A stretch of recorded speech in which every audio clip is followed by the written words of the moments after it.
No Saber Direito desta semana, Direito Penal. Durante as aulas, você vai conhecer a teoria e fases da dosimetria da pena, regime de cumprimento desse tipo de sanção, as penas restritivas de direito, além de saber como se dá a multa e aplicação da suspensão condicional da pena. As aulas são com o professor Rafael Mesquita.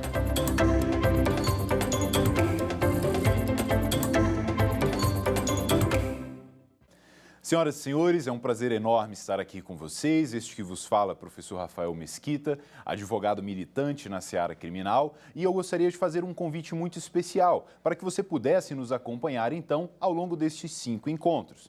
Nós optamos por escolher um tema que seja afeto a toda a sociedade. Então, de certa forma, o que nós vamos trabalhar aqui diz respeito também a você. Vejam só, nós escolhemos, então, um tema que diz respeito ao direito penal. Nós vamos trabalhar as diversas facetas e os diversos conceitos que dizem respeito à pena. Muito bem, antes mesmo de nós começarmos a trabalhar sobre o que vem a ser a pena, nós precisamos dar um passo atrás. Por quê? Porque a pena é uma espécie. Então nós precisamos compreender primeiro o gênero sanção. Venham comigo então. Nós estamos inicialmente dissertando acerca do que vem a ser pena. Pena, como eu afirmei anteriormente, é uma espécie do gênero sanção. Vamos a um conceito breve e sucinto do que vem a ser sanção, de acordo com o professor Kleber Masson. Vamos comigo. Sanção penal, abre aspas por óbvio, sanção penal é a resposta estatal no exercício do ius puniendi e após o devido processo legal ao responsável pela prática de um crime ou de uma contravenção penal. Divide-se em 2 espécies, penas e medidas de segurança. Vejam só então, a sanção penal ela tem por finalidade dar uma resposta do Estado quando a ordem ela é quebrada. E a ordem é quebrada dentro da esfera do direito penal quando há a prática de determinado crime. Vamos imaginar então um furto. A sociedade então tem a sua ordem rompida quando a determinada pessoa decide por cometer um crime, por cometer um furto. É nesse sentido que o Estado, então, valendo-se do ius puniendi, e o que é o ius puniendi, professor? O poder de punir. O Estado, então, valendo-se do seu poder de punir, decide aplicar uma sanção, decide dar uma resposta. E dentro das finalidades da pena, nós vamos ver como é que acontece essa resposta estatal. Vejam só, essa resposta, por meio de uma sanção, como nós acabamos de verificar, pode ocorrer por meio de pena ou medida de segurança. A pena ela vai ser aplicada ao imputável e ao semi-imputável desde que este não oferte alto grau de periculosidade. Já a medida de segurança, que não vai ser objeto dos nossos encontros, mas eu preciso conceituar para distinguir de pena, a medida de segurança ela será aplicada ao semi-imputável e ao inimputável que apresente elevado grau de periculosidade. A essas pessoas será aplicado um tratamento que tenha finalidade, por assim dizer, curativa. Então vejam, nós acabamos de diferenciar pena de medida de segurança e concluímos que ambas são espécies do gênero sanção. Pois bem, agora que você já tem uma ideia geral do que nós iremos trabalhar ao longo dos nossos encontros, que é a pena, nós precisamos compreender quando a pena é aplicada. Vejam, este conceito que nós acabamos de trabalhar afirma que a pena será aplicada após o devido processo legal. Então, nós precisamos obedecer um processo para que, ao final, o juiz, por meio da sua atividade, aplique aquela pena.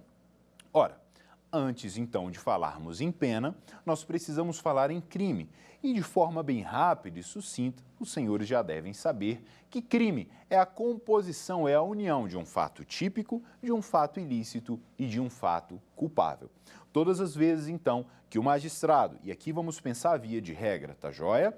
Todas as vezes, então, que o magistrado se depara com uma situação que, por meio do devido processo legal, está comprovado que houve um crime, houve um fato típico, ilícito e culpável, ao final, preenchidos os requisitos necessários, ele vai aplicar a pena, então. Vejam, então, que a nossa ideia de crime já foi muito bem delineada e que, em face da prática de um crime, nós já compreendemos que será aplicada uma sanção. E aqui nós vamos trabalhar a sanção na sua espécie, pena. Além disso, nós precisamos compreender o seguinte: O direito penal, e aí daqui a pouco nós vamos abordar aqui alguns princípios constitucionais inerentes à aplicação da pena. Mas eu já antecipo aos senhores que o direito penal ele é concebido como última ratio.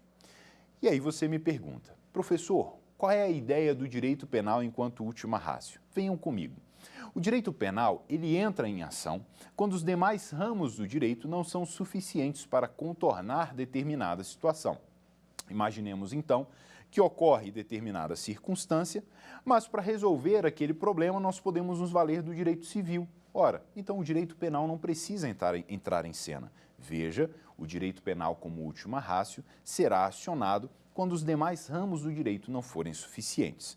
Vejamos então que este princípio, o direito penal enquanto última ratio, ele é direcionado tanto ao legislador quanto ao magistrado que irá aplicar a sanção penal de fato. É em face justamente do direito penal enquanto última ratio que nós temos o desdobramento de outros dois princípios, que não vêm ao caso, mas eu faço questão de citar, que é o princípio da fragmentariedade e o princípio da subsidiariedade. Vejam só, como este conteúdo afeta aqui os nossos encontros. Vejam, para que eu, legislador, crie um crime, eu preciso pensar o seguinte: existe um bem jurídico tutelado. Vamos imaginar o seu patrimônio? Perfeito. Você tem um veículo. Esse veículo ele precisa ser tutelado. Ele pode ser tutelado por diversos ramos do direito. Mas nós chegamos a um momento que o direito penal precisa proteger este bem jurídico. E como é que o direito penal protege este bem jurídico? Por exemplo, criando um crime. O legislador então observa, vamos imaginar, ok? O legislador então observa que há uma prática crescente de furto de veículos e ele decide então tipificar essa conduta criminosa. O que é tipificar, professor? Ele decide então que aquela conduta passará a valer como crime, passará a ser concebida como uma conduta criminosa. Perfeito? Bom, estamos falando de direito penal enquanto última ratio e aí nós temos que essa última ratio é destinada ao legislador, mas também ao juiz. O juiz, então, irá aplicar a pena e aí nós vamos verificar agora quais são os princípios constitucionais aplicáveis à pena. Bom, acredito que nós construímos inicialmente um raciocínio jurídico bastante simples, mas que vai ser muito eficiente aos nossos encontros. Eu gostaria, então, de convidá-lo a imaginar, e se você puder e tiver aí ao seu lado a Constituição e o Código Penal, vai ser de grande valia. Então, se você tiver interesse aí, você pode abrir o seu celular, pegar a Constituição ou até mesmo um vade-mecum para nos acompanhar nestes princípios, ok? Vamos comigo, então. Bom, quando nós falamos de princípios constitucionais, o primeiro que nos vem à mente, não é? Nós podemos chamá-lo até de um princípio tradicional do direito penal, por assim dizer, é o princípio da reserva legal. O que o princípio da reserva legal nos ensina acerca das penas? Ora, não existe pena sem lei. Eu, Estado, só posso punir alguém se a lei estabelecer que aquela conduta é criminosa. E mais, além de estabelecer que aquela conduta é criminosa, no que nós chamamos de preceito secundário, há uma pena a ser aplicada. Perfeito, joia, conseguimos captar a ideia do princípio da reserva legal. Eu só falo em pena se existir uma lei. Este princípio está esculpido, você que gosta de anotar, lá no artigo 5º, inciso 39 da nossa Constituição. Este princípio anda de mãos dadas com outro princípio, que é o princípio da anterioridade, não é? Ora, nós acabamos de verificar que não existe pena sem lei. E digo mais, o princípio da anterioridade estabelece que essa lei precisa ser anterior à conduta. Eu não posso ter a conduta e depois criar a pena. Professor, me dê um exemplo. Vamos imaginar que determinada situação abalou muito a nossa sociedade. Você liga a televisão pela manhã e está passando aquele fato. Né? É um fato chocante, um fato gritante, um fato que mexeu com todos nós. Você liga a televisão à tarde, também está passando aquele fato. Você liga à noite, ou seja, é um fato que realmente estarrecedor, chamou a atenção de todos nós. O legislador, atento a isso, pensa direito penal última ratio. Pois bem, nós precisamos chamar o direito penal. O legislador, então, cria um tipo penal para punir aquela conduta. Joia, o legislador cria um tipo penal, abaixo do tipo penal, no preceito secundário, ele estabelece a pena. Seja pena de reclusão, pena de detenção, pena de multa, enfim, nós vamos trabalhar todas essas espécies posteriormente. Vejam então, após o fato, após a conduta, o legislador criou um crime e, por conseguinte, a pena. Essa pena, que é posterior ao fato, pode ser aplicada a ele. Senhoras e senhores, o que o princípio da anterioridade estabelece é isso. A pena e o crime que foi criado não podem ser aplicados aí, via de regra, a esse fato que aconteceu anteriormente. Isso é o que estabelece o princípio da anterioridade. Perfeito? Até aqui tudo bem? Vamos avançar então? Venha comigo. O próximo princípio é um princípio extremamente interessante, que é o princípio da intranscendência. Alguns doutrinadores ainda acrescentam princípio da intranscendência da pena. Este princípio está previsto lá no artigo 5º, inciso 45 da nossa Constituição. Bom, professor, o que esse inciso estabelece, né? Esse inciso constitucional estabelece o seguinte, olha, a pena ela deve ser aplicada àquela pessoa que praticou a conduta delituosa. A pena não pode ultrapassar aquela pessoa, não pode alcançar outra pessoa. E aí, como eu mencionei a vocês no início do nosso encontro, eu sou um advogado militante e volta e meia eu me deparo com situações inusitadas e gosto de colocar nos nossos encontros aqui essas situações enquanto exemplo. Certa feita, um cliente meu foi condenado, né, a prestar determinado serviço a uma entidade, né?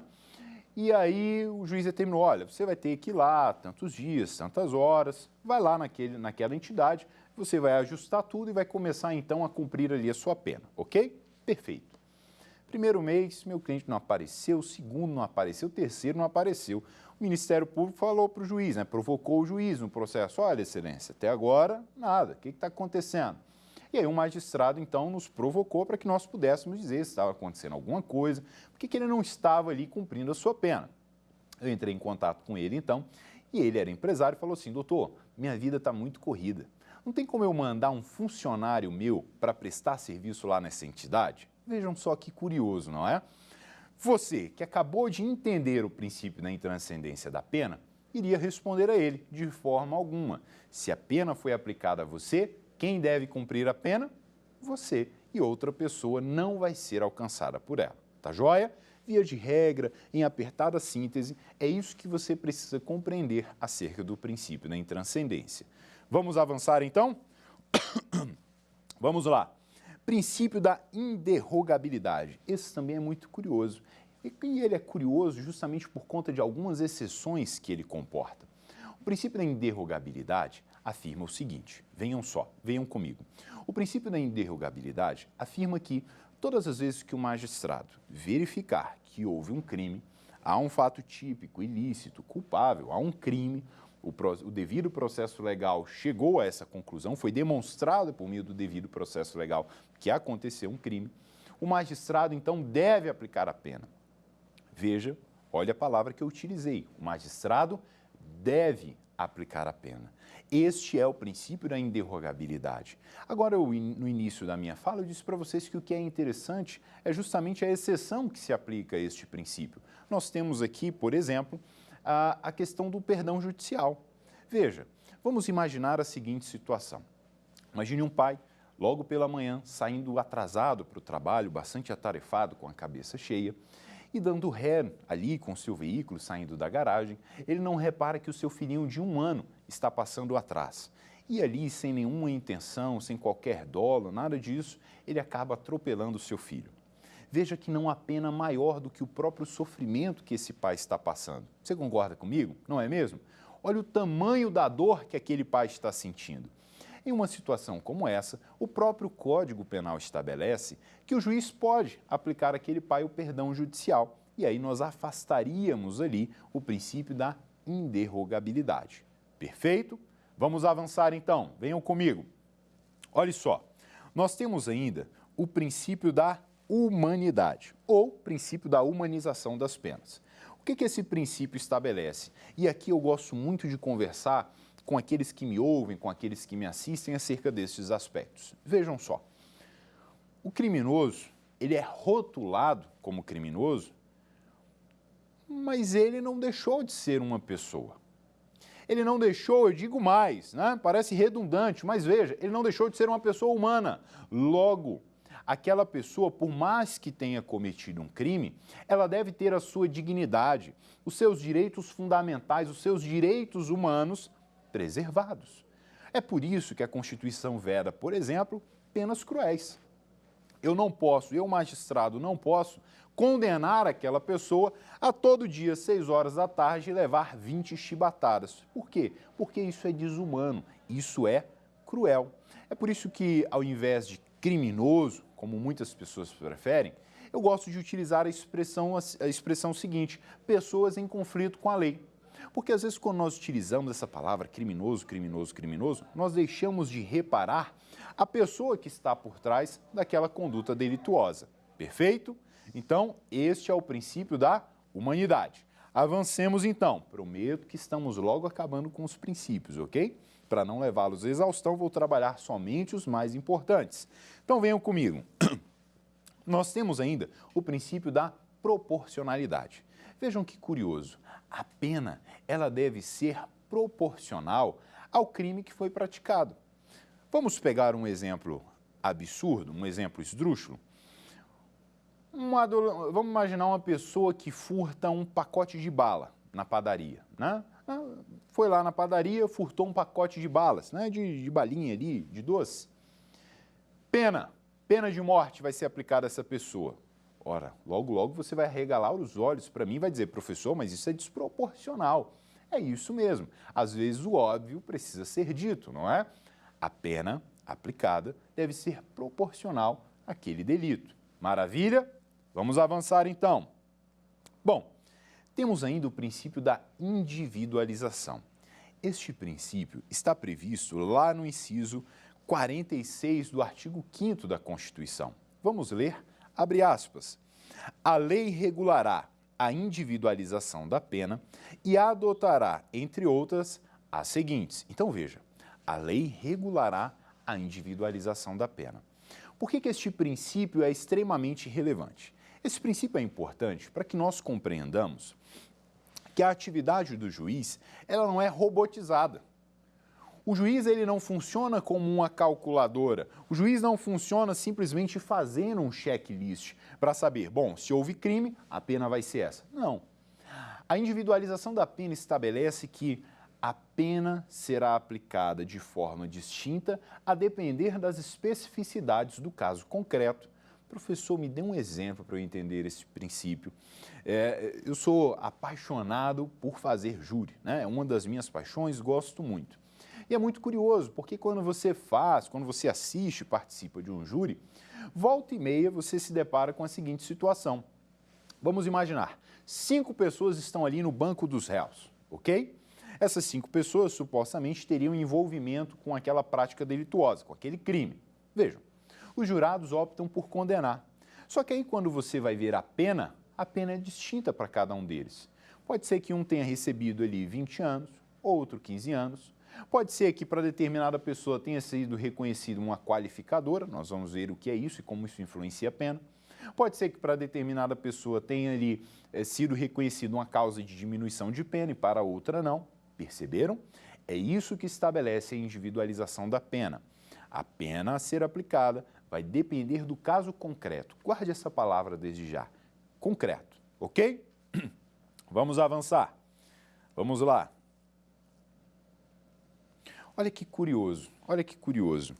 Eu vou abrir aspas para fazer a citação de um fragmento do livro do professor Rogério Greco, ok? Então vou abrir aspas rapidamente. Vejam só. A fórmula unitária foi assim fixada: retribuir o mal concreto do crime com o mal concreto da pena na concreta personalidade do criminoso. Lembra que eu chamei a atenção de vocês para essa palavra concreto? Ela anda de mãos dadas com este princípio. Nós podemos dizer até que é um corolário, né? É um desdobramento ali da individualização da pena, ou vice-versa. A individualização da pena é um desdobramento do que há de concreto, do que aconteceu de concreto. E o que aconteceu de concreto vai ser apreciado por meio do devido processo legal. Joia? Tranquilo até aqui? Então vamos comigo. Vamos avançar um pouco mais. Bom, Encerrada essa parte acerca dos princípios, o que nós iremos abordar agora? Nós vamos trabalhar a finalidade da pena, perfeito? Vejam só, é muito interessante você construir conceitos observando qual é a finalidade daquilo, não é? Então, o que nós vamos fazer aqui inicialmente é tentar fazer com que você compreenda o que vem a ser a pena de acordo com as suas finalidades. Quem acompanha o direito penal sabe que é muito comum nós termos ali diversas correntes tentando, ou teorias, tentando explicar qual é a finalidade da pena, ou qual é a melhor, ou qual é a única finalidade da pena, né? Aqui nós vamos nos ater a 3, perfeito? Bom, vamos começar falando então da teoria que estabelece ali, né, a teoria que é conhecida como teoria absoluta ou de retribuição. Veja como as palavras guardam um significado interessante. A teoria absoluta ou da retribuição estabelece que a pena possui a finalidade de retribuir àquela pessoa criminosa o mal que ela fez. Vamos atribuir este conceito. Veja, teoria da retribuição. Eu, Estado, preciso retribuir àquela pessoa que praticou um crime o mal que ela fez. O mal que ela fez à vítima, o mal que ela fez à família da vítima. Essa é a concepção da teoria de retribuição, da teoria absoluta. E nós temos aí dois expoentes, né, do direito penal, da dogmática penal, que é justamente o Immanuel Kant e o Hegel também. Perfeito? Bom, mas nós tivemos uma certa evolução, né? Nós demos um passo além. E aí nós chegamos em uma outra teoria. Essa outra teoria, ela é muito interessante. E ela é muito interessante porque ela passa a alcançar um aspecto até então não visado pela pena. Que aspecto é esse? Que finalidade é essa, professor? A prevenção. Então vejam só, nós iremos agora trabalhar a teoria que diz respeito, que tem a finalidade de prevenção. Veja, esta prevenção, ela pode ser destinada à sociedade, mas ela pode também ser destinada ao indivíduo que praticou o crime. Mas vamos com calma, vamos por partes, não é mesmo? Professor, primeira coisa que eu preciso saber é o nome dessa teoria. Como é que eu vou encontrá-la na prática? Como é que eu vou encontrá-la nos livros, nos manuais de direito penal? Essa teoria, ela é denominada de teoria relativa ou da prevenção. Vejam que aqui, então, nós não estamos com o olhar voltado para a retribuição do mal. Aqui nós estamos preocupados com a prevenção. A pena tem a finalidade de prevenir. E aí nós vamos falar de prevenção geral e de prevenção especial. Veja como tudo se torna fácil, como tudo se torna simples, ok? Olha o significado das palavras. Prevenção geral. Nesta finalidade da pena, nós temos que observar geral. O que quer dizer isso, professor? Nós temos que observar a sociedade, não é mesmo? Veja, a prevenção geral, a finalidade da pena enquanto prevenção geral, ela é destinada à sociedade. Então, todas as vezes que o magistrado aplica uma pena, essa pena deve produzir algum efeito na sociedade. Professor, mas que efeito é esse ou quais efeitos são esses? Bom, eu preciso agora aprofundar um pouco tecnicamente falando. E ao aprofundar um pouco, eu já antecipo aos senhores que essa prevenção geral destinada à sociedade, ela pode ser negativa ou ela pode ser positiva. Vamos organizar o nosso raciocínio.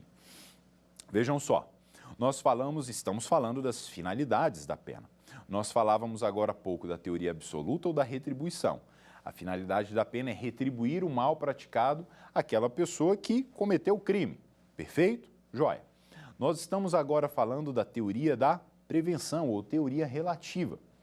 Esta teoria, então, relativa ou da prevenção, ela se subdivide. Por quê? Porque a finalidade da pena é destinada à sociedade e ao indivíduo, ao infrator, aquele que praticou o crime. A finalidade da pena destinada à sociedade é chamada de prevenção geral. A finalidade da pena destinada ao infrator é chamada ali de prevenção especial. Vejamos então o seguinte, a prevenção geral pode ser negativa e pode ser positiva. O que é a prevenção geral negativa, professor. A pena possui a finalidade de nos intimidar. Nós, da sociedade, precisamos olhar para aquela pena e nos sentir ali, nos sentirmos intimidados. Intimidados? Como assim, professor? Nós, da sociedade, quando observarmos uma pena sendo aplicada, vamos pensar duas vezes. Opa, realmente eu não devo praticar uma conduta criminosa. Olha a sanção ali aplicada. Perceberam? Prevenção geral negativa. A sociedade se sente intimidada a não praticar nenhuma conduta criminosa. Professor, e a prevenção geral positiva? Também é destinada à sociedade. Só que a prevenção geral positiva visa reafirmar o poder do Estado transmitido por meio do ordenamento jurídico. O Estado, quando aplica uma pena, está dizendo assim, olha, sociedade, aqui existe lei. A lei aqui é aplicada. A lei aqui não vale para A, para B ou para C somente. A lei vale para todos. Perceberam o raciocínio? Pois bem, nós, então, acabamos de abordar os aspectos da prevenção geral, seja ela negativa, seja ela positiva. Mas a finalidade da pena, como eu mencionei agora há pouco, também é destinada ao indivíduo. E aí nós vamos falar de prevenção especial. E essa prevenção especial, a doutrina adora essas subdivisões. E a prevenção aqui especial, ela também pode ser negativa e ela também pode ser positiva. Qual é a finalidade da pena de acordo com a prevenção especial negativa, professor? A pena, quando aplicada ao infrator, ela está dizendo a ele, não volte a praticar crimes novamente. Perceberam? Agora, na prevenção especial, quem é que eu estou intimidando? O infrator. Aquele que praticou o crime para que ele não volte a delinquir. Perfeito? Pois bem, essa é a prevenção especial negativa. E a prevenção especial positiva? Olha que curioso, E que interessante. A pena também tem por finalidade ressocializar aquele indivíduo. Aquele indivíduo precisa estar apto, após cumprir a sua pena, a regressar ao convívio social. Então, olha como nós demos aqui um salto. Saímos da teoria absoluta ou da retribuição, que visava tão somente ali retribuir o mal. Chegamos na teoria da prevenção, que visa ali prevenir, alcançar a sociedade e alcançar o indivíduo, preocupando-se inclusive com a ressocialização deste. Agora vejam só, nós temos ainda uma terceira teoria. Nós adoramos aqui no Brasil pegar o que há de bom em uma teoria e o que há de bom em outra, e isso não é ruim. É por isso, então, que nós vamos agora trabalhar a nossa terceira teoria. E aí você me pergunta, professor, qual é o nome, qual é a nomenclatura dessa teoria? Venham comigo.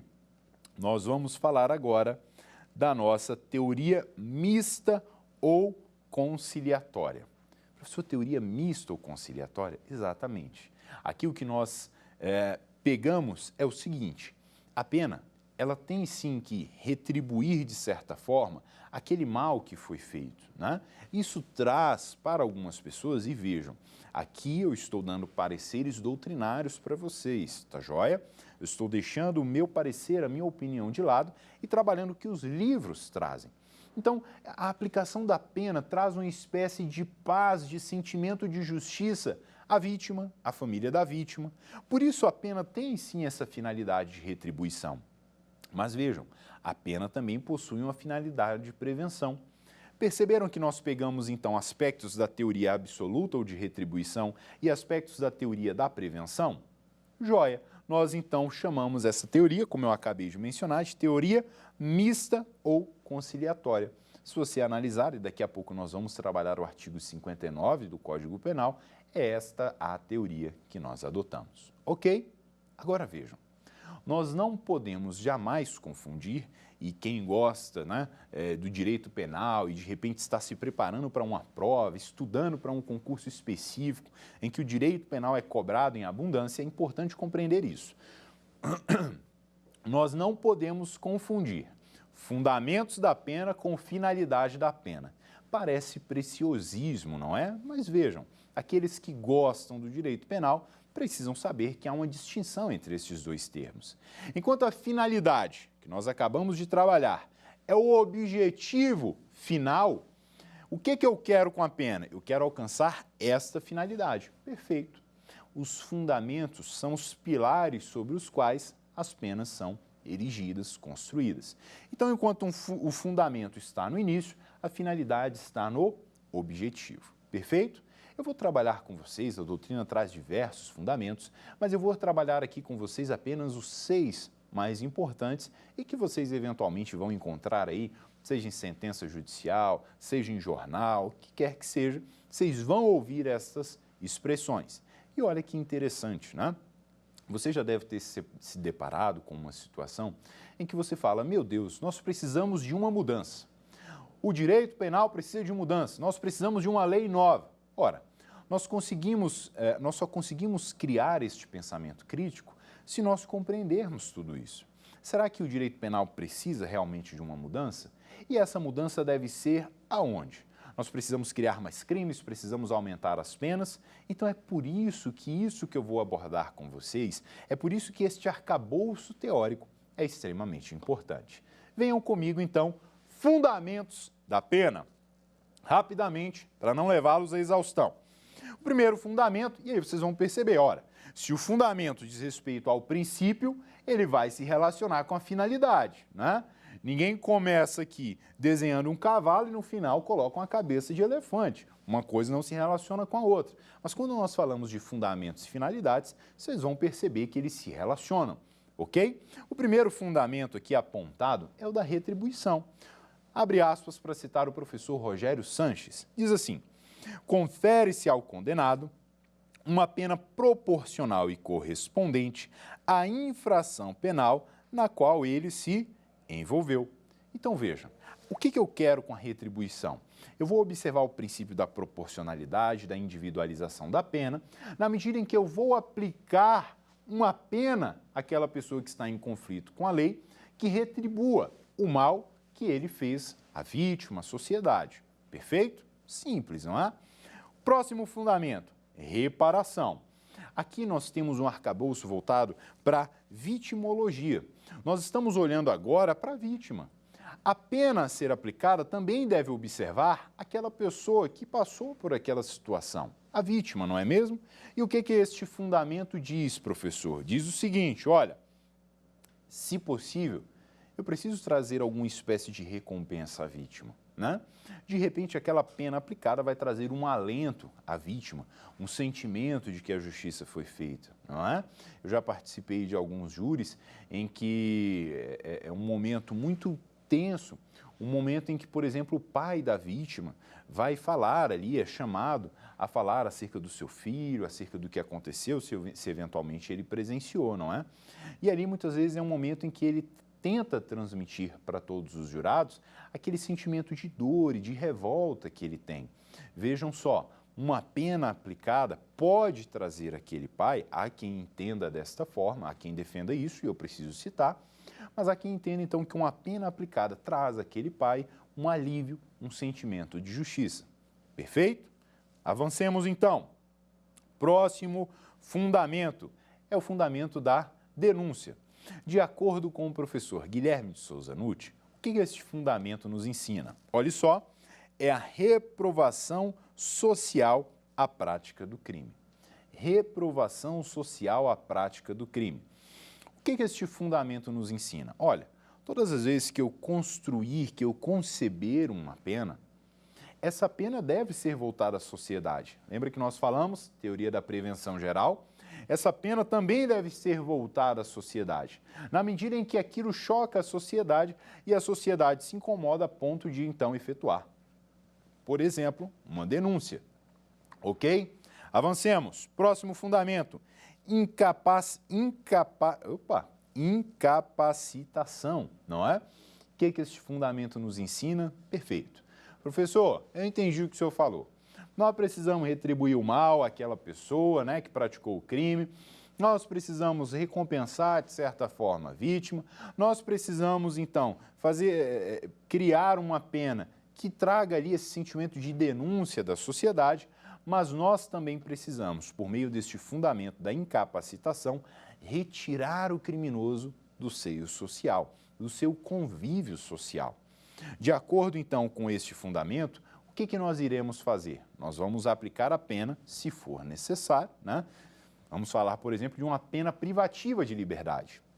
A depender do quantum da pena, nós vamos retirar aquele indivíduo do seu convívio social. Professor, o senhor falou a depender do quantum da pena? Sim.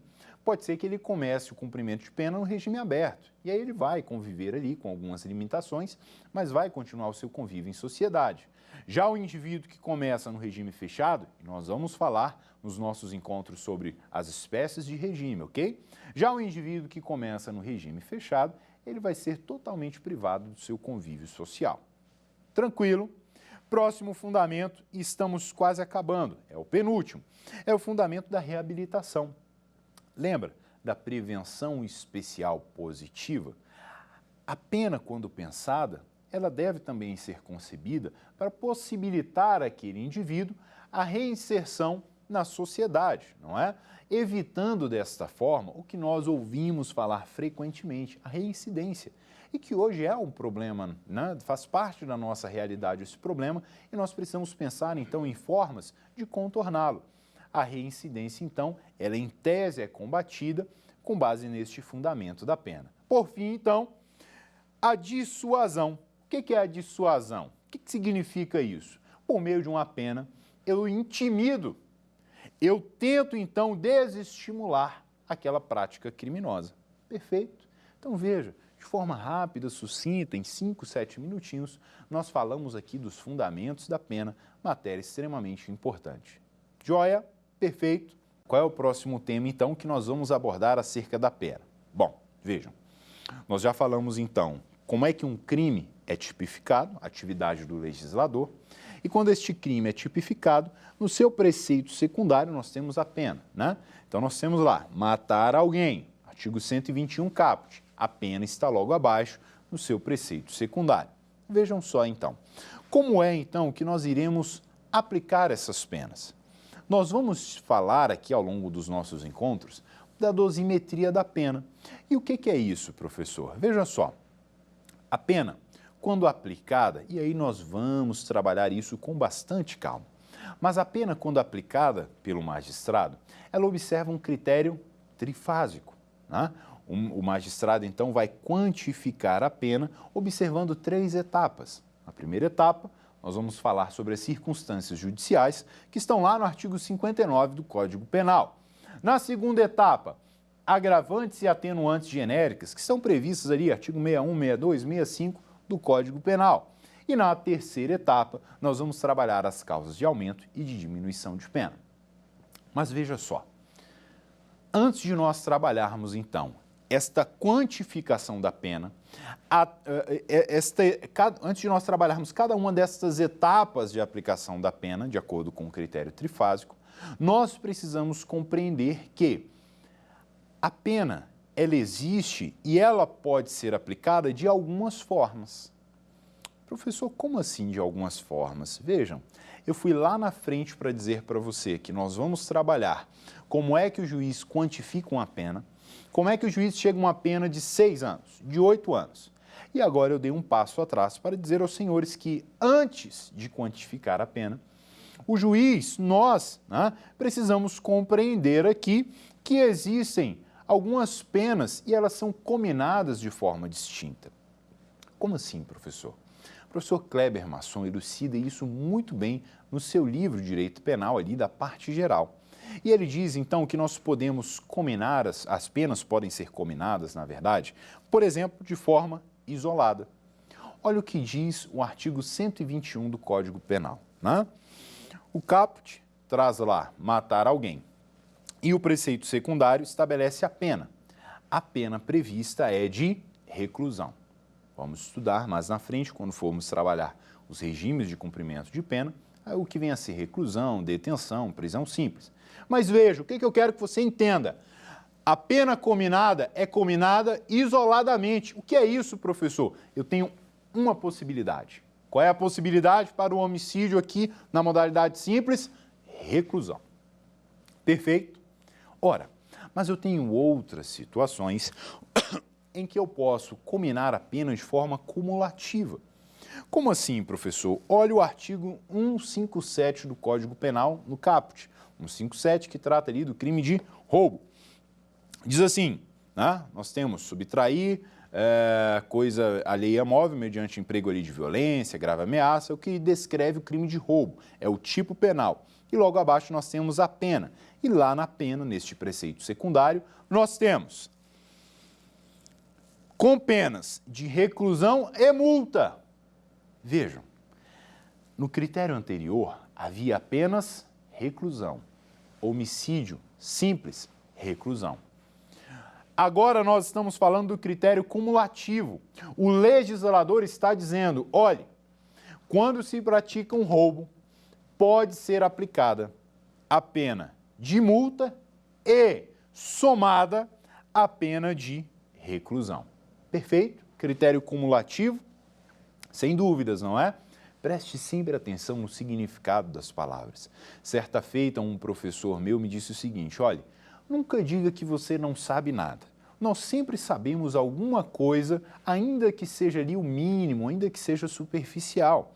Então, se eventualmente você for indagado acerca de alguma coisa, e você ali se encontrar em uma situação que você não tem um conhecimento profundo, respire fundo e preste atenção no significado das palavras. Às vezes, e eu digo mais, em muitas situações, o significado das palavras já vai trazer ali uma resposta imediata a você.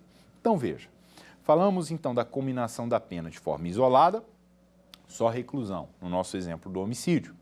Falamos da aplicação da pena, da cominação da pena de forma cumulativa, roubo, reclusão e multa, ok? E nós vamos falar agora então do critério paralelo. Professor, como assim um critério paralelo? Olha só, o artigo 235 do Código Penal traz ali o crime de bigamia, né? Pessoa sendo casada, contrair núpcias ainda casado, é ali então concebido o crime de bigamia. E lá no parágrafo 1º, nós temos que a pena a ser aplicada pode ser de reclusão ou detenção. Perfeito? Então, olha só. O que o professor Rogério Greco fala acerca disso? Ele diz o seguinte, combinam-se alternativamente duas modalidades da mesma pena. Exemplo, o crime de bigamia com penas de reclusão ou detenção, pois ambas são privativas de liberdade. Então, de acordo com o critério paralelo, nós temos a possibilidade de aplicar uma ou outra e as mesmas são da mesma natureza, né? As mesmas são da mesma natureza, ficou redundante, mas é isso mesmo. Fixe essa ideia. Eu, juiz, posso aplicar reclusão ou detenção. Joia? Por fim, então, mas não menos importante, quando se fala em cominação da pena, nós temos o critério alternativo. Professor, critério alternativo, me ajude a compreender isso, porque ao que me parece ele é muito semelhante ao paralelo. Preste atenção e você não vai errar. De acordo com o critério paralelo, o que nós temos? A lei coloca à disposição do magistrado a possibilidade de aplicar duas espécies de multa. A lei coloca à disposição do magistrado a possibilidade de aplicar duas espécies de pena. E é justamente então, com base nesta possibilidade, que o magistrado pode aplicar uma pena de detenção ou multa. Perceberam que as naturezas são distintas? A multa alcança o quê? Patrimônio. Joia? A multa alcança o patrimônio. Enquanto a detenção ou reclusão vão alcançar o quê? A liberdade de locomoção. Deu para compreender o raciocínio? Então, no critério da alternatividade, o legislador prevê a possibilidade de aplicar uma pena ou outra, mas são penas de naturezas distintas. Olha o exemplo, então, que eu trago aqui para vocês. Venham comigo. O artigo 140 do Código Penal traz ali o crime de injúria, né? Quem nunca se deparou com uma situação como essa? Nos grupos de WhatsApp, nos grupos de família, enfim, né? Temos lá um crime de injúria. E o legislador, então, estabelece que as penas a serem aplicadas ao crime de injúria podem ser detenção, visa restringir a liberdade, né? Ou até privar a liberdade, ou multa. Então, eu tenho a possibilidade de aplicar uma pena ou outra e cada uma dessas penas possui uma natureza distinta. Tranquilo até aqui, não é? Eu sempre brinco com os meus alunos e esse acaba sendo a minha expressão-chave, por assim dizer, né? Eu brinco dizendo com eles que direito é fácil. Né? E por que direito é fácil, professor? Porque direito é uma construção lógica, faz sentido. No direito ninguém inventa nada do nada. Se inventaram, se criaram alguma coisa, há um raciocínio lógico, há uma necessidade por trás daquilo. Então, quando você compreende esses aspectos, tudo se torna mais simples, tudo se forma mais compreensível. Então, olhe nos meus olhos e não esqueça, direito é fácil, ok? Podemos avançar, então? Vamos lá? Mais um pouco, então, caminhando aqui para a reta final do nosso primeiro bloco. Olhem só. As penas, então, elas são classificadas de acordo com o bem jurídico que elas tutelam. Vejam só. Nós começamos lá no início do nosso encontro, apresentando o direito penal como última ratio, voltando então esse princípio à atividade do legislador quando cria um crime, à atividade do magistrado quando aplica uma pena. E vejam só, nós estamos agora falando, passamos também pela combinação das penas, pelo fundamento das penas, pela finalidade das penas, e agora nós estamos falando aqui da classificação das penas quanto ao bem jurídico tutelado. Antes, então, de aprofundar aqui, de nos aprofundarmos neste conteúdo, eu queria lhe fazer um convite. Você que já está com sua Constituição aberta, acompanhe a leitura comigo. Vamos juntos? Vamos juntos? Artigo 5º, inciso 46 da Constituição. Venha comigo, coragem, olhe só. Compreenda isso. Olha que importante o que o Constituinte colocou aí no artigo 5º. A lei regulará a individualização da pena e adotará, entre outras, as seguintes. Vejam, eu estava falando agora que nós vamos nos aprofundar na classificação das penas. E o próprio Constituinte, lá no artigo 5º, inciso 46, já traz esse vislumbre para nós. Ele diz: quais são as penas que podem ser adotadas? A linha A, privação ou restrição da liberdade. A linha B, perda de bens. A linha C, multa. A linha D, prestação social alternativa. A linha E, suspensão ou interdição de direitos. Ao passo que o Constituinte, lá no inciso 47, no próximo inciso, estabelece algumas proibições, algumas vedações. Ele diz assim: não haverá penas, a linha A, de morte, salvo em caso de guerra declarada, nos termos do artigo 84, inciso 19. B, a linha B, de caráter perpétuo. C, de trabalhos forçados. D, de banimento.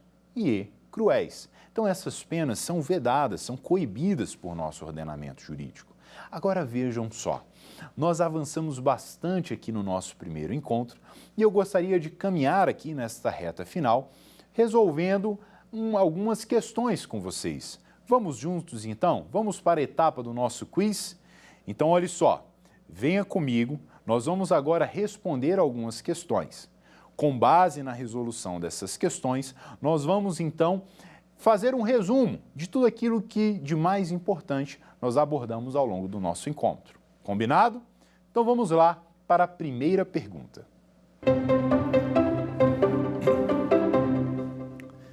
Observado o regramento previsto no Código Penal, são espécies de pena: A, o regime disciplinar diferenciado e o concurso material. B, a privativa de liberdade e a restritiva de direitos. C, a progressão de regime e a multa. D, a remissão e o indulto. Então, eu queria te convidar, pensa um pouco, raciocine. Pensou? Acabamos de ler um inciso que traz a resposta para essa indagação. Pensou? Com calma, com paciência. E agora, qual é a resposta correta? Vamos ver na tela? Vem comigo, então. A alternativa correta, a letra B. Se você observar o inciso que nós acabamos de trabalhar, esse inciso traz lá no seu rol de alíneas que são espécies de pena a pena privativa de liberdade e a restritiva de direitos. Joia? O que é privar da liberdade? é o que nós conhecemos como encarceramento. A pessoa foi condenada a uma pena de 20 anos, vai começar a cumprir a sua pena no regime fechado, então ele está sendo privado da sua liberdade. E a restritiva de direitos, professor? Na restritiva de direitos, nós estamos limitando alguns direitos que aquela pessoa possui. Por exemplo, ela não pode frequentar alguns ambientes, ela precisa estar em casa em determinadas horas, enfim, nós vamos abordar isso posteriormente. Combinado? Primeira questão, então, respondida com sucesso. Vamos para a segunda? Vem comigo, então, na tela.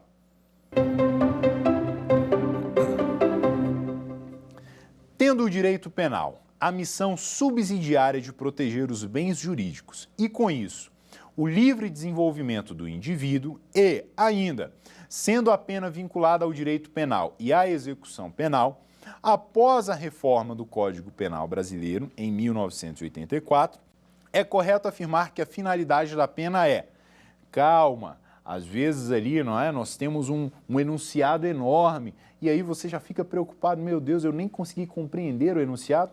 Tenha tranquilidade, vamos ler aqui as assertivas, tá? A. Repreensiva e abusiva. Então, estamos falando de finalidades da pena. B. Punitiva e reparativa. C. Retributiva e preventiva, geral e especial. D. Ressocializadora e reparativa. E agora? Diante de todo o conceito, de todos os conceitos, todo o arcabouço teórico que nós exploramos, o que você acha que você deveria assinalar aqui? Pensou? Vamos dar uma olhada então na alternativa correta. Olhe só, nós falamos sobre as teorias da pena, não foi mesmo? E aí nós falamos então da teoria absoluta, ou retributiva, né, ou de retribuição, que é justamente a nossa primeira palavra, retributiva, e falamos da teoria da prevenção, teoria especial, que visa justamente essa prevenção geral ou especial. E eu mencionei também, de acordo com o nosso artigo 59 do Código Penal, que nós adotamos a teoria mista ou eclética, que busca alguns elementos da teoria absoluta ou de retribuição e alguns elementos da teoria especial ou de prevenção. Fácil, não é? Vamos para a próxima, então, para nós caminharmos para o encerramento, fecharmos com chave de ouro o nosso primeiro encontro. Olha aí na tela. Quando o Tribunal de Justiça, em julgamento de apelação criminal exclusiva da defesa, afasta uma circunstância judicial negativa do artigo 59 do Código Penal, reconhecida no édito condenatório de primeiro grau, deve a. Manter a pena final inalterada. B. Reduzir ao mínimo legal a pena base. C. Devolver ao primeiro grau para nova sentença. D. Reduzir proporcionalmente a pena base. E agora? Qual seria aqui a resposta que você assinalaria? Eu vou utilizar essa resposta já para lhes apresentar o que nós iremos trabalhar no nosso próximo encontro. Perfeito? Pense um pouco. Conseguiu? Então vamos lá. Resposta correta na tela. Excelente. O que o Tribunal de Justiça vai fazer? Reduzir proporcionalmente a pena base. Eu vou então explicar para os senhores o porquê, já introduzindo a matéria do nosso próximo encontro. Nós vamos então, até o início ali do nosso próximo encontro, superar toda essa conceituação geral que diz respeito à pena. E aí nós vamos passar para a dosimetria da pena. Na dosimetria da pena, como eu mencionei agora há pouco, nós vamos trabalhar o critério trifásico. Primeira fase, circunstâncias judiciais. Segunda fase, atenuantes e agravantes genéricas. Terceira fase, causas de aumento e diminuição. O que essa questão quer saber é justamente o seguinte, olha, o juiz de primeira instância,